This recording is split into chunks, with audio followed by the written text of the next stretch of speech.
Olá, bom dia, tudo bem com você? Bem-vindo, bem-vinda aqui no nosso encontro, não é? Nas manhãs de quarta-feira, no projeto 626, para esse nosso bate-papo matinal, essa troca de energias, para este encontro tão gostoso, não é? Nas manhãs de quarta-feira, tá bom? Sempre uma troca de energias é importante. E Jussara, muito bom dia para você, minha querida. Bom, é, hoje vamos falar sobre o casamento, não é? Esta relação entre duas pessoas, como ela se realiza, como ela se concretiza, como ela se faz ou como ela se desfaz. E Naldo também, muito bom dia para você, tá bom?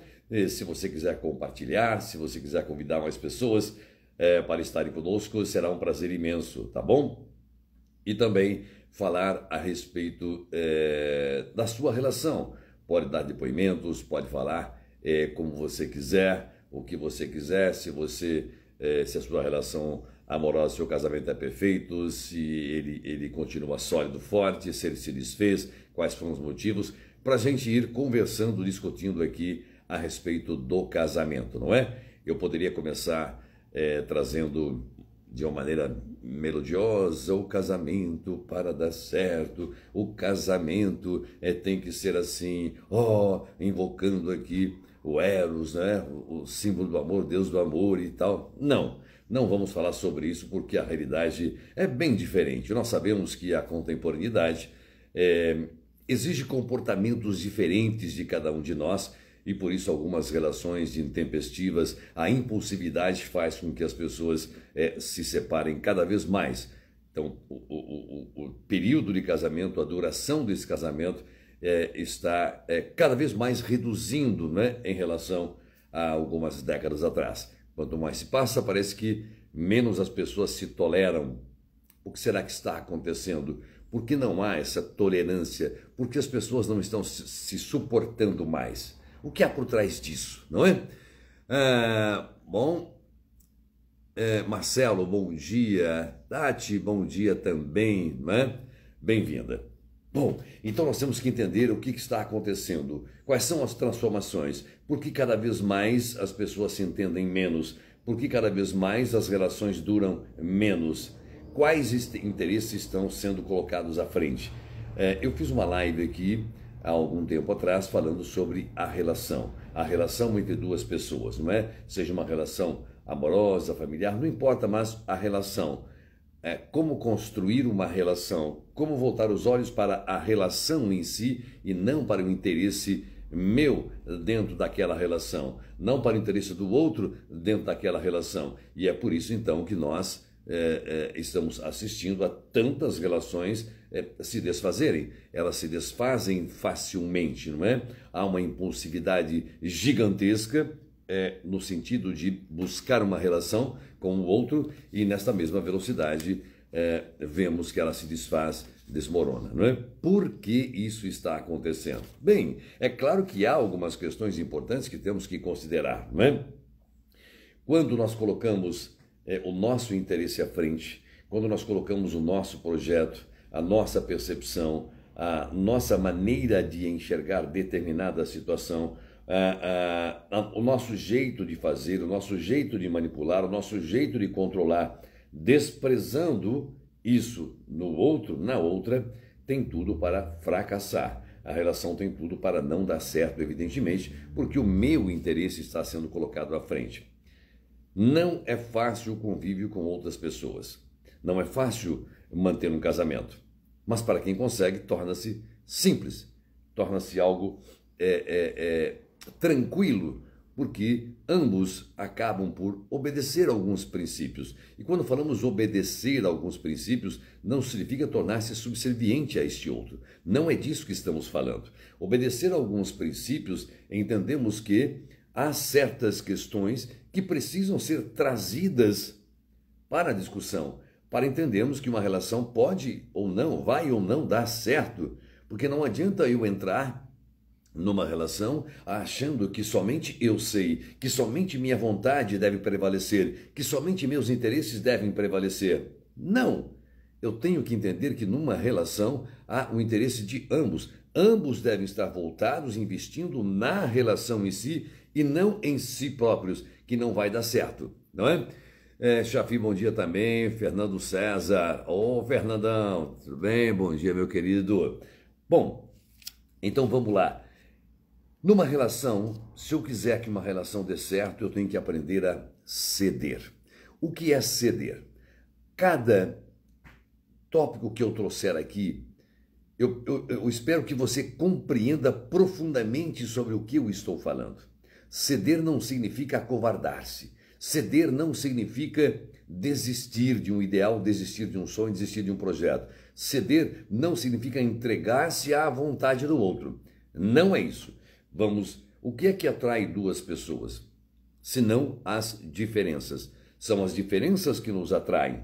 O estereótipo, enfim, mas são as diferenças que acabam por nos atrair. Portanto, essas diferenças devem continuar sendo motivo desta atração, da permanência dessas duas pessoas juntas. Então, ceder significa entender, às vezes, o valor, a crença, a verdade deste outro também. E não apenas minha. Se aquilo que me atrai no outro é a diferença, ele é diferente de mim, não é?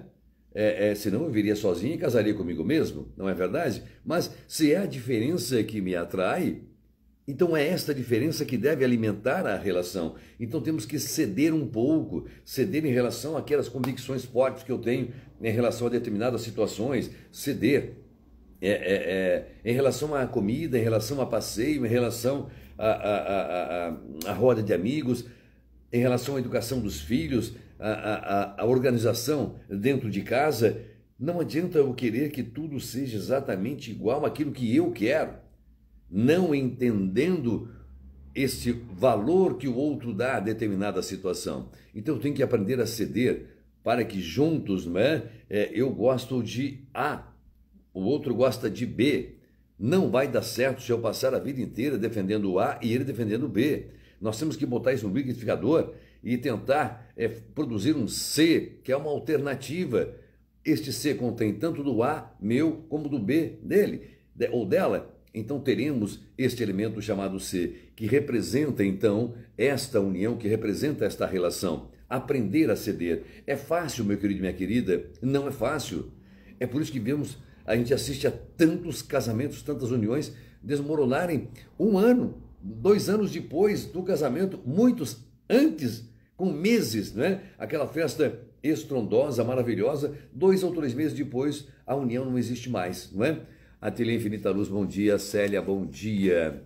Bem-vindos, tá bom? Outra coisa interessante numa relação é o aprender a pedir perdão. Parece que pedir perdão virou hoje algo inaceitável, inadmissível no ser humano, não é? O ato de pedir perdão revela humildade, não é humilhação. Quando eu desenvolvo esse senso de humildade para reconhecer o meu erro dentro de uma relação, olha, perdão, eu estava com esse tipo de comportamento, mas eu estou equivocado, perdão, ultimamente eu tenho feito apenas a minha vontade de prevalecer, perdão, eu não tenho te ouvido, perdão. Quer dizer, o pedido de perdão me enaltece, é um sinal de humildade e não de humilhação, não é alavercamento, não é? Então as pessoas não conseguem mais pedir perdão, como se pedir perdão fosse uma humilhação, fosse uma autoanulação, fosse algo vergonhoso, e não é, é absolutamente o contrário. Não confundamos o pedir perdão quando erramos, quando reconhecemos nossos erros, com humilhação, e não tem nada a ver. Parece que algumas pessoas acham que pedindo perdão vão perder um pedaço de si, e não tem nada a ver isso, não é? Parece que as pessoas não estão sendo mais educadas para compreenderem que ao pedir perdão eu cresço, eu reconheço que magoei esse outro, que feri esse outro, não é? Que invadi a privacidade deste outro e, consequentemente, eu invisto na relação e invisto em mim mesmo para o meu crescimento pessoal. Portanto, pedir perdão de uma forma consciente, com o coração aberto, é uma forma do meu autocrescimento. não apenas do reconhecimento do outro, mas do meu autoconhecimento. Eu melhoro minha autoestima, melhoro meu autoconhecimento, eu passo a me valorizar um pouco mais, compreendendo, caramba, eu realmente estou conseguindo reconhecer que me excedi aqui, que extrapolei ali, e estou pedindo perdão a este meu companheiro, a esta minha companheira. E não vemos mais isso nas relações, nos casamentos atuais. É tudo no base do pontapé, do grito, do xingo, do prevalecer da sua vontade, tapa na mesa, quebra pratos e tal. Né? E ao contrário, o outro lado também, que é saber perdoar. São atos diferentes, embora com a mesma simbologia. Quando eu vou pedir perdão, eu estou reconhecendo em mim a minha falha, o meu excesso. Quando eu perdoo a este outro, eu reconheço a falha dele, reconheço o excesso dele, num movimento empático. Então eu acabo por perdoar. E perdoar não é, tá perdoado, vamos ver, se pisar na bola de novo. Não é isso. Perdoar é de verdade permitir-se purificar, fazer com que aquilo, conversar sobre aquela questão, evidentemente. Se alguém pede perdão, se eu peço perdão, vamos debater, vamos conversar sobre o ato, sobre aquilo que aconteceu, sobre aquele momento da discussão, da briga. É preciso conversar, é preciso falar sobre o meu sentimento em relação àquilo, falar sobre a minha necessidade em relação a determinada situação que provocou uma briga, assim como eu devo estar disposto a ouvir, a escutar este outro, o seu sentimento, a sua necessidade também. Então, pedir perdão e perdoar são atos que mudam de lugar, mas com a mesma simbologia, com o mesmo esforço de ambas as partes, não é? Não é do meu jeito, troca, simples, cancela e segue a vida. Tem algumas pessoas que agem desta forma, se não for do meu jeito, então segue tua vida que eu sigo a minha. Estamos percebendo então que não há um interesse da vida a dois, de uma vida em conjunto, mas com a prevalência daquilo que eu acho, que eu considero sendo certo. É isso. E é por isso que eu estou dizendo que numa relação, para que ela se sustente, no casamento, há algumas condições essenciais. Eu não posso querer que só a minha vontade, só o meu desejo, só aquilo que eu penso seja o fato determinante ou que deve manter uma relação. Não, são duas pessoas. Estamos falando de duas pessoas que são diferentes, pensamentos diferentes, origens diferentes, valores diferentes. Isso tem que ser levado em consideração. É o que eu disse, Zezinho e Maria. Famílias diferentes, costumes diferentes, valores diferentes, pensamentos diferentes, estereótipos diferentes, evidentemente, não é? Para que isso dê certo, não é? Não adianta, deve haver uma mistura dos dois. Bota os dois no liquidificador, não é? Claro, de uma maneira figurativa, estou dizendo, bate aquilo e sai um terceiro produto, não é? Que se entrelaça, que se une. Ambos, evidentemente, voltados para a relação, para o interesse de que dê certo. Se eu quiser impor o meu jeito, então caso comigo mesmo. Eu opto pelo isolamento. Mas se eu quiser que dê certo com este outro, me parece meio que óbvio que eu tenho que considerar este outro, os seus valores, suas crenças, seus pensamentos, suas convicções, seus desejos, sua forma de agir e de pensar, sua forma de reagir, o seu tempo de enxergar, decidir, de ver as coisas também, não é? A bola é minha, tem que jogar do meu jeito ou não tem jogo. É mais ou menos quando é criança, né? A bola é minha, o campo é meu. Se eu não jogar de goleiro, de zagueiro ou de atacante, não vai ter jogo. A bola, eu furo a bola, né? Mais ou menos assim. Bom, outra coisa é saber relevar. Relevar uma situação, relevar uma explosão do outro, é compreender que aquilo pode ser uma situação momentânea, uma explosão, uma indisposição, uma ansiedade, um momento de uma neurose mais aguda, enfim, um conflito mais intenso nesse meu parceiro, nessa minha parceira, e por isso a pessoa está agindo intempestivamente, por exemplo, numa explosão emocional, não é? Numa impulsividade, uma ação passional, digamos assim, então tem que aprender a relevar. É claro, se isso for isolado, se isso houver um espaçamento muito grande em relação a isso. Agora, se for recorrente todos os dias, toda hora, aí não tem porquê eu morrer abraçado ao cacto, não é? Bem, Ateliê Infinita Luz, estou aprendendo com muita análise. Exatamente, Ateliê Infinita Luz. A análise pessoal é um processo espetacular, não é? Então, tudo que eu estou dizendo aqui, quem faz análise pessoal sabe o processo de crescimento, sabe o processo que é doloroso. Não é fácil este autoconhecimento. Portanto, quando eu aprendo a relevar, quando eu aprendo a compreender este outro, a não dar tanta importância, a não me machucar tanto, qualquer coisa que o outro faz, já me sinto ofendido. Bem, vamos então nos lembrar que o Freud vai dizer que tudo que me implica no outro, em mim está. Tudo que me implica no outro, em mim está. Então, esta questão que eu reclamo, isso que eu falo do outro pode estar em mim. Afinal de contas, o próprio Freud vai nos trazer também outra reflexão. Qual é a minha responsabilidade sobre o caos do qual eu reclamo? Percebe? Então, muito do que eu reclamo do outro pode ser conteúdo meu que eu projeto, eu desloco nesse outro. E a situação que eu estou vivendo pode ser responsabilidade minha, porque afinal de contas, eu entrei, eu escolhi. Então há uma responsabilidade, né? Quem faz análise comigo sabe que eu gosto de trocar o culpa por responsabilidade. Não que resolva, mas ameniza e me ajuda na compreensão. Qual é a responsabilidade sobre o caos do qual eu reclamo? O próprio Freud vai nos propor isso, né? É importante. Projetamos no outro o que não suportamos em nós. Exatamente, Jussado.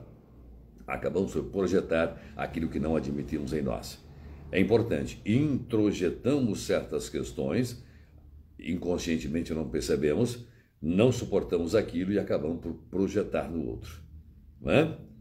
Com a forma de autodefesa, mecanismos de defesa. É interessante entendermos que tudo isso vai para a relação, para o casamento, não é? Nossa, professor, então o casamento não é fácil? Não é fácil, uma vida a dois não é fácil.